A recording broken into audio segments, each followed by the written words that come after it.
আসসালামু আলাইকুম। আজকে আমরা প্রশ্ন সমাধান করব। বাংলাদেশ সরকারি কর্ম কমিশন পিএসসির পদের নাম হচ্ছে অফিস সহায়ক। এখানে সময় ছিল 1 ঘন্টা, মার্ক ছিল 40। প্রথমে আমরা দেখে নিই বাংলা অংশ। বাংলা অংশে 2টা সন্ধিবিচ্ছেদ ছিল, যেমন হচ্ছে কথা মিত, কথা যোগ অমিত। তারপর হচ্ছে স্বেচ্ছা, সযোগ ইচ্ছা। তারপর 2 নম্বরে ক নম্বর ছিল এক কথায় প্রকাশ।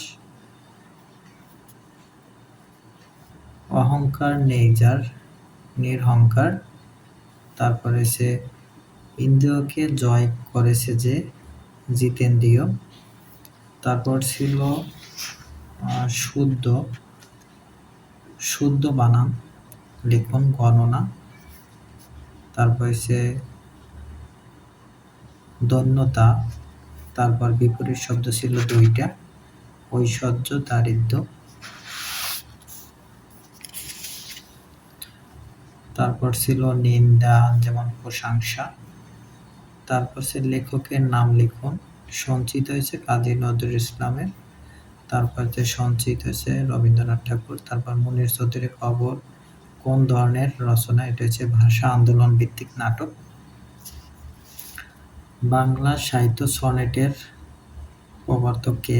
মাইকেল মধুসূদন দত্ত। তা মধুসূদন বানানটা অনেক ভালো করে শিখবেন, অনেক পরীক্ষায় শুদ্ধ বানানোর সময় এটা এসেছে।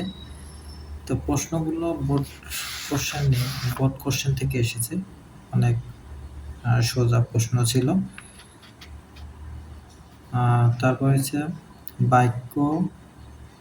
বাক্যে সাধু ও চলিত ভাষার মিশ্রণকে কি বলা? এটা হচ্ছে গুরুচণ্ডলী দোষ। তারপর ছিল কবি আলাউল কোন রাজসভার কবি ছিলেন? এটা ছিল আরাকান রাজসভা। তারপর ছিল চর্যাপদের পদ সংখ্যা 51টি।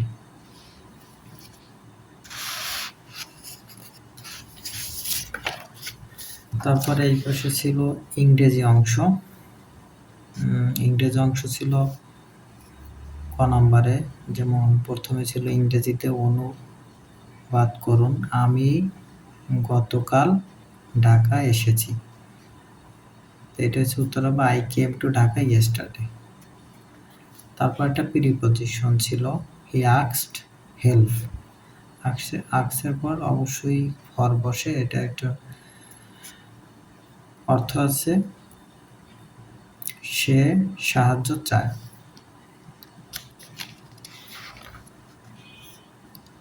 আক্স মানে হচ্ছে ফর মানে হচ্ছে চাওয়া, কোনো কিছু চাওয়া। তো সে সাহায্য চায়। তারপর হচ্ছে cut your coat according to your cloth. এটা একটা প্রবাদ বাক্য, যেমন আই বুঝে ব্যয় করো। তারপর ছিল ওয়াইফের পুরোনো নাম্বার ওয়াইফস। তারপর হচ্ছে মেনের সিঙ্গুলার নাম্বার হচ্ছে ম্যান। তারপর ব্যাডের সুপারলেটিভ ফর্ম হচ্ছে ওয়াস্ট। তারপর হচ্ছে গিভ আপ, এটা তো ত্যাগ করা। খুব সোজা কোশ্চেন। তারপর হচ্ছে রাইটের সঠিক বানান, যেমন হচ্ছে রাইটের সঠিক বানান আসছে, খুবই সোজা। তারপর ছিল একটি ভয়েস ছিল, যেমন দ্য টিচার টিচেস দেম। বাক্যটি অর্থ হচ্ছে শিক্ষক তাদের পড়ান।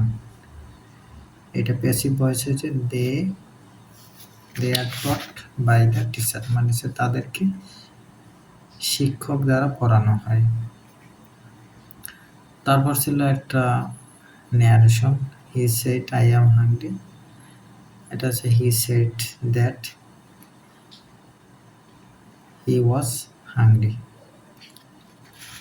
তারপর ছিল সাধারণ জ্ঞান।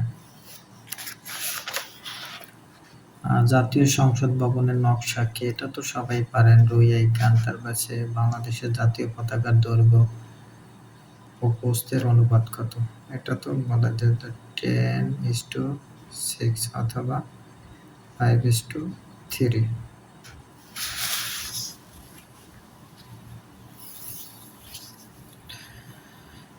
তারপর ছিল এআই বলতে কি বোঝায়? তো অনেক পরীক্ষা এসেছে। মানুষের বুদ্ধিমত্তা ও চিন্তা শক্তিকে কৃত্রিম উপায় প্রযুক্তি নির্ভর করে যন্ত্রের মাধ্যমে বাস্তবায়ন করাকে কৃত্রিম বুদ্ধিমত্তা বা এআই বলা হয়। তারপর হচ্ছে সোমপুর বিহার কোথায় অবস্থিত? এটা নওগাঁ। বাংলাদেশের জাতিসংঘের কততম সদস্য? 136তম। মানে এমন সোজা কোশ্চেন, যারা মোটামুটি বোর্ড কোশ্চেনগুলো সমাধান করবেন তারাই পারবেন। তারপর হচ্ছে বিপিএসসি এর পূর্ণরূপ হচ্ছে Bangladesh public service commission. Bangladesh স্বাধীনতা দিবস প্রতি বছর কত তারিখে উদযাপন করা হয়? এটা হচ্ছে 26শে মার্চ। কিয়েভ শহরটি কোন দেশে অবস্থিত? এটা হচ্ছে ইউক্রেন। তারপর হচ্ছে সামাজিক যোগাযোগ মাধ্যম ফেসবুকের জনক কে? এটা তো সবাই জানে, সবাই তো ফেসবুক চালান। Mark Zuckerberg. তারপর হচ্ছে গণপ্রজাতন্ত্রী বাংলাদেশের সংবিধানের কয়টি অনুচ্ছেদ রয়েছে? 153টি। তো লাস্টে কয়টি অঙ্ক আছে, হয়তো অনেক কোশ্চেন সোজা হয়েছে, অঙ্ক যারা সমাধান করতে পারবে তাদের জন্য এই চাকরি খুব ইজি হবে।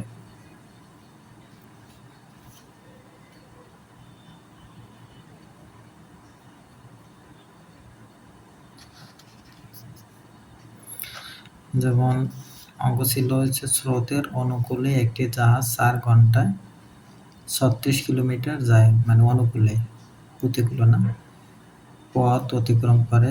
তারপর হচ্ছে স্রোতের বেগ প্রতি ঘন্টায় 3 কিলোমিটার হলে স্থির পানিতে, মানে হচ্ছে যেখানে কোনো স্রোত থাকবে না সেখানে কত যাইবে?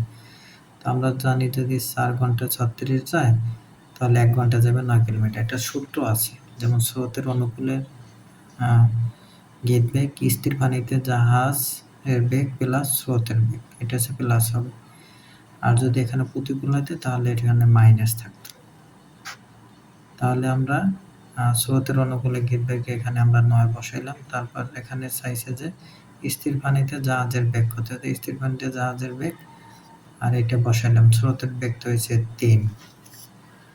বসানোর পর তারপর 3 যদি এখান থেকে এখানে আনি তাহলে প্লাস আছে আর মাইনাস হয়ে যাবে, তাহলে থাকে 6 কিলোমিটার। তাহলে স্থির পানিতে জাহাজের বেগ হবে 6 কিলোমিটার। তারপর ছিল 4 নম্বর, যদি চিনির মূল্য 25% বৃদ্ধি পায় তবে চিনির ব্যবহার শতকরা কত % কমালে? এই কোশ্চেন কতবার যে এসেছে হিসাব নাই। 25% যদি বৃদ্ধি করি তাহলে 100 প্লাস বৃদ্ধি মানে এসে যোগ হবে, তাহলে 125। তার বর্তমান মূল্য হচ্ছে 125, পূর্ব মূল্য হচ্ছে 100 টাকা। তাহলে 1 টাকা তো 100 টাকা তো তোমার 80 টাকা। 80 টাকা থেকে আমাদের 100 টাকা হলো মাইনাস করলে 20 থাকে, এটা হলো 20, উত্তর হবে 20।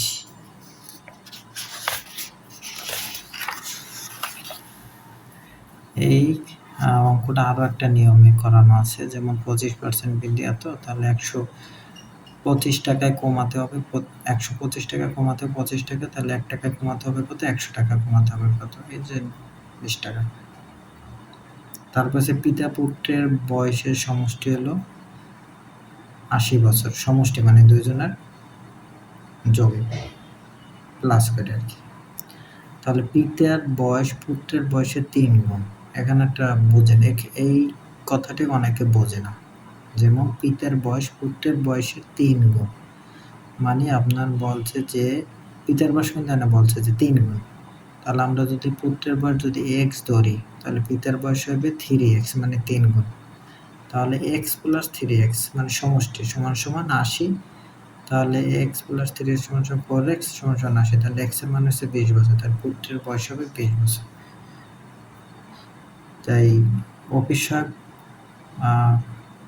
পরীক্ষাগুলোতে আপনাদের অঙ্ক যদি আপনারা 100% করে দিতে পারেন তাহলে আপনাদের মূলত আপনাদের মেইন ফোকাস দিতে হবে লিখিত পরীক্ষায়। এখানে ভাইবা মার্ক খুব কম থাকে, তো আপনারা উপস্থিত থাকলে কে কোথা থেকে এসেছে এগুলা কিছু কিছু প্রশ্ন করে তারপর ছেড়ে দেয়।